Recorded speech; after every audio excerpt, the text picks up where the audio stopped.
Poor logistics, planning, interference by security agencies and poor training of ad hoc staff for the 2019 general elections take center stage as the Center for Democracy and Development releases its findings on ward-level coalition for the 2019 general elections.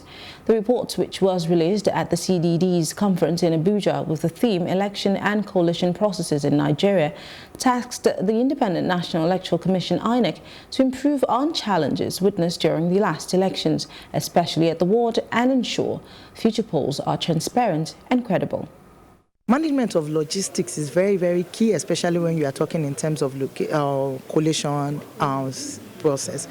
Logistics from the ad hoc staff who are putting together all these results to ensure that they have made comfortable enough, they have transportation to take them to the collation center, to ensure that they have lighting so that they are able to properly collate, that they are not even fatigued while doing this, and everything that is actually provided for in terms of security gets to them, and all electoral materials are adequate at that point. But what is also very important is that the rules should actually be clear and follow when it comes to INEC. The rules should be clear and follow. We have to know what exactly how the process.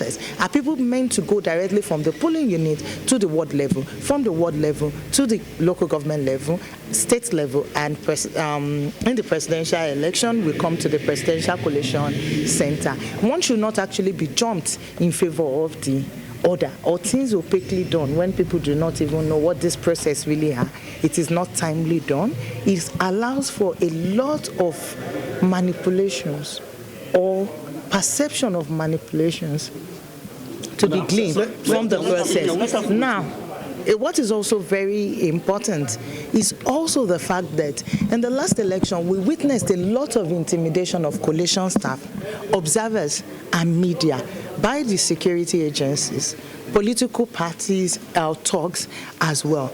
In order to have a level playing field, and we have what we call free, fair, and credible elections, this is something that must stop, and it must not even rear its head up ahead in the Kogi and the Bayelsa and other off-cycle elections before we get to the 2023 election itself. Now, one of the major issues is that the ad hoc staff should be well trained. They should be aware of their responsibility to the Nigerian people. They should be aware of their responsibility to a free, fair, and credible election.